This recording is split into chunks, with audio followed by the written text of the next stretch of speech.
સ્વાધ્યાય 8.1 નો પ્રશ્ન નંબર 4 વચ્ચેની માગ્યા મુજબની સમય સંખ્યાઓ લખો। પહેલો દાખલો તો પહેલી સંખ્યા શું છે 1/3 અને 1/2 છેદમાં કેટલા લાવવાના છે 12 લાવવાના। હવે જો અહીં 3 છે તો આપણે આને કેટલા વડે ગુણીએ તો 12 આવી જશે 4 વડે। આમ આપણે ઘડિયો જ બોલવાનું છે તો ઉપર 1 એમના છેદમાં આપણે કેટલા વડે ગુણવા પડે 4 વડે।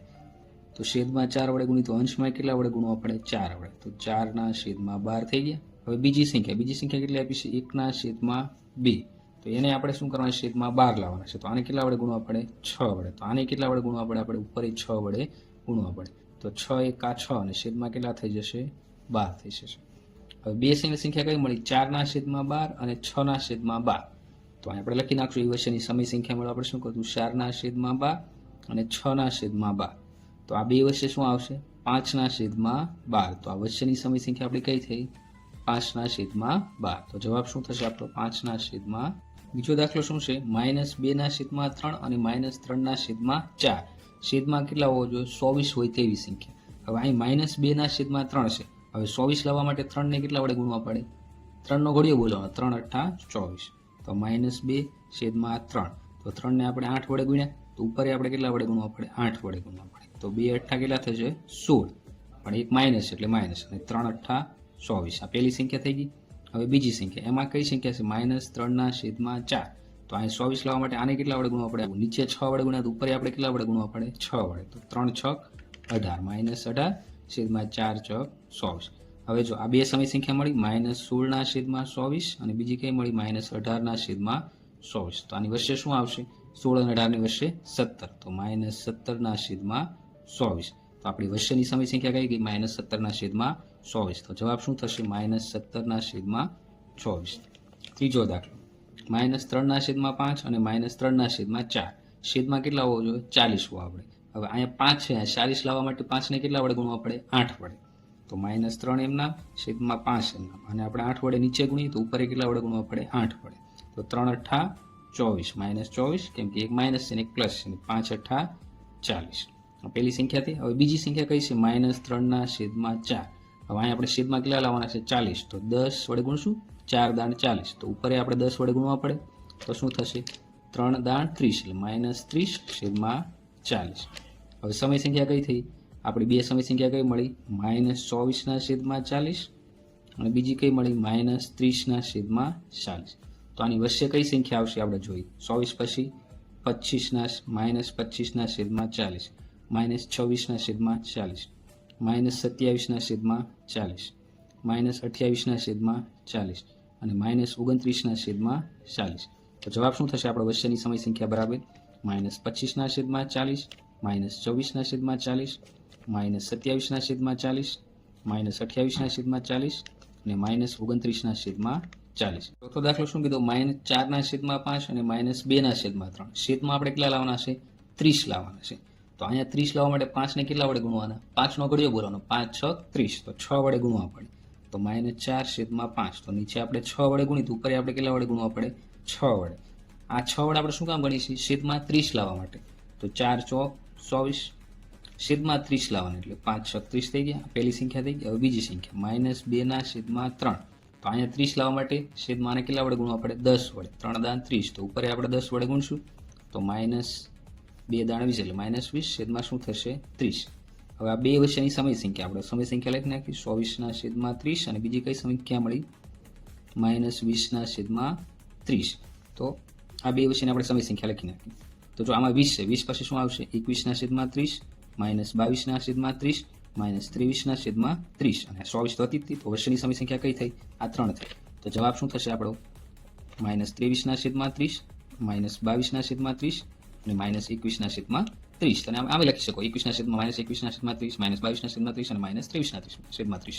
પાંચમો દાખલો 2/3 અને 5/6 છેદમાં કેટલા લાવવાના છે આપણે 24 લાવવાના છે તો 3 ને આપણે કેટલા વડે ગુણવા પડે તો 24 આવે તો 3 નો ઘડિયો બોલવાનો 3 8 24 તો 2/3 એમના અને કેટલા વડે ગુણશું આપણે 8 તો 24 આવશે ને 3 8 24 તો ઉપર આપણે કેટલા વડે ગુણવા પડે 8 વડે 2 8 16 અને 3 8 24 આ પહેલી સંખ્યા પતી। હવે બીજી સંખ્યા 5/6 જે આપી હતી હવે એમાં 24 લાવવા માટે 6 ને કેટલા વડે ગુણવા પડે 6 નો ઘડિયો બોલવાનો 24 નો આવે ત્યાં સુધી તો 6 ચોક 24 નીચે 4 વડે ગુણ્યા તો ઉપર આપણે કેટલા વડે ગુણવા પડે 4 વડે તો 5 ચોક 20 અને 6 ચોક 24।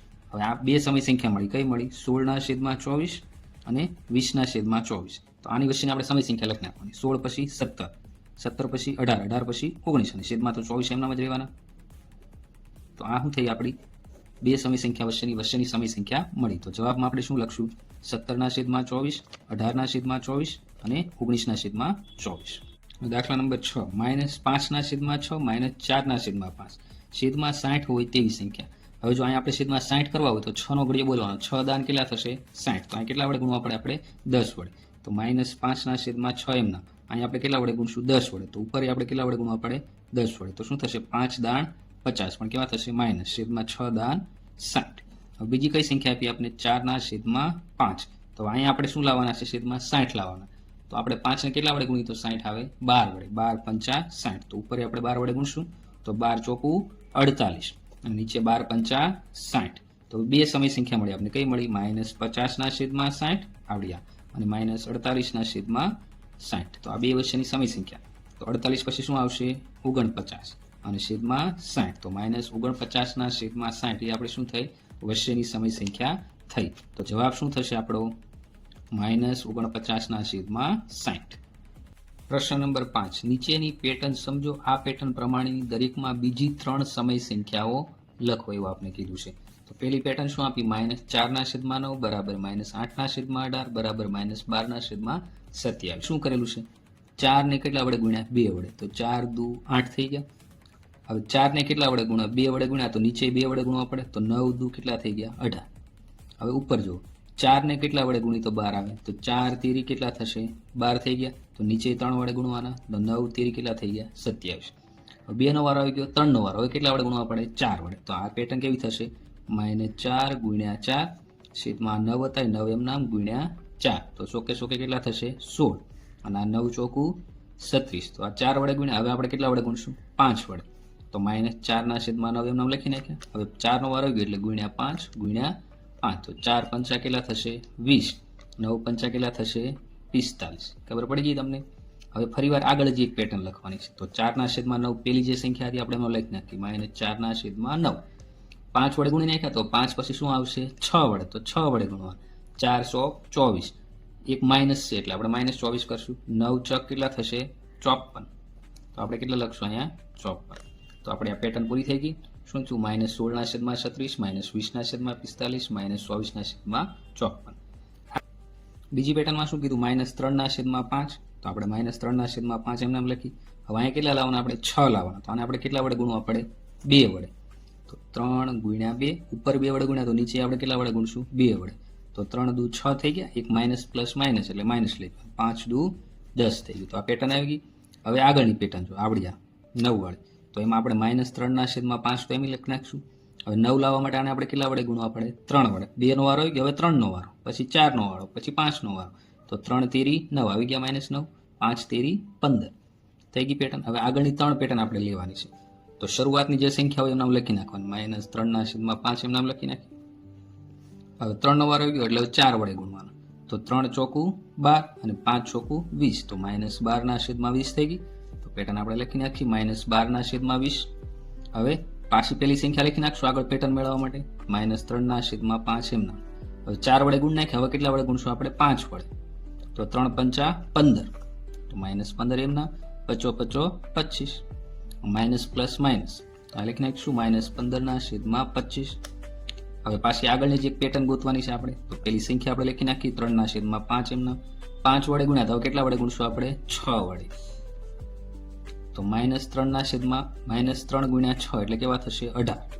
5 6 30. તો પેટર્ન 18/30. ટૂંકમાં આપણે આમાં શું કરવાનું છે? જો પેલા 3 દુ 6, 3 3 9, 3 ચોક 12, 3 5 15, 3 6 18. એક એક આંકડો આપણે શું કરવાનો છે? વધારતો જવાનો. ઉપર જેટલા વડે ગુણ્યા નીચે એટલા જ વડે. 5 દુ 10, 5 તેરી 15, 5 ચોક 20, 5 5 25, 5 6 30. તો હવે આપણે આગળની પેટર્ન ડાયરેક્ટ લખી નાખશું. હવે ત્રીજી જુઓ. તો અહીંયા 2 પછી 4. તો આને કેટલા ગુણ્યા? 2 દુ 4, 2 તેરી 6. તો હવે શું આવશે? 2 ચોક 8, -8. ઉપર માઇનસ માઇનસ છે એટલે. હવે 2 5 10, 2 6 12. તો આ રીતે આપણે ગુણાકાર કરશું. હવે અહીંયા 13 દુ 26, 13 તેરી 39, 13 ચોકું કેટલા થશે? 52, 13 5 65, 13 છક 78. તો ટૂંકમાં આપણે ઘડિયા જ બોલવાના છે. નીચે જે ઘડિયા આપ્યા છે એનો ઘડિયો આપણે આગળ વધારવાનો છે. જો હવે અહીંયા 6 આપ્યા તો 3 દુ 6, 3 તેરી 9. તો હવે શું આવશે? 3 ચોકું 12, પણ -3 છે એટલે જવાબ બધા શેમાં આવશે? -12. 3 ચોક 12, હવે 3 પંચા 15, 3 ચોક 18. રેડી થઈ ગયું. હવે અહીંયા આપણે શું કરશું? 4 દુ 8, 4 તેરી 12, તો ચોકે ચોકે 16, 4 પંચા 20, 4 ચોક 24. થઈ ગઈ પેટર્ન. એમ એકદમ સરળ છે. 5મો દાખલો જો એમાંય 3 દુ 6, 3 તેરી 9, 3 ચોક કેટલા થશે? 12, પણ એક માઇનસ છે એટલે આપણે બધા જવાબ શેમાં આવશે? માઇનસ. 3 ચોક 12, 3 પંચા 15, 3 ચોક 18. તો આ રીતે આખી પેટર્ન પૂરી થશે. હવે નીચેની પેટર્ન આપણે જોશું 17 વાળી. તો 17 દુ 34, 17 તેરી 51, 17 ચોકું 68. હવે 17 ચોકું ભાઈ 17 પંચા, 17 પંચા 85, 17 ચોક 102. રેડી? સમજાય છે મિત્રો? એકદમ સરળ છે. હવે અહીં 4નો ઘડિયો છે. જોજો 4 દુ 8, 4 તેરી 12, ચોકે ચોકે શું આવશે? 16. અહીંયા શું છે? -4 છે એટલે બધા જવાબ શેમાં આવશે? માઇનસમાં, કેમ કે માઇનસ પ્લસ માઇનસ. ચોકે ચોકે 16, તો 4 પંચા 20, 4 ચોક 24. ખબર પડી ગઈ તમને? હવે જો અહીંયા શું આપ્યું છે? 11નો ઘડિયો છે. 11 દુ 22, 11 તેરી 33, તો 11 ચોક કેટલા થશે? 44, 11 પંચા 55, 11 છક 66. તો મિત્રો મેં તમને એકદમ સરળ રીતે સમજાવ્યું. આ વિડીયો વધુ જોશો અને આવા અલગ વિડીયો જોવા માટે તમે અમારી ચેનલને સબસ્ક્રાઇબ કરશો.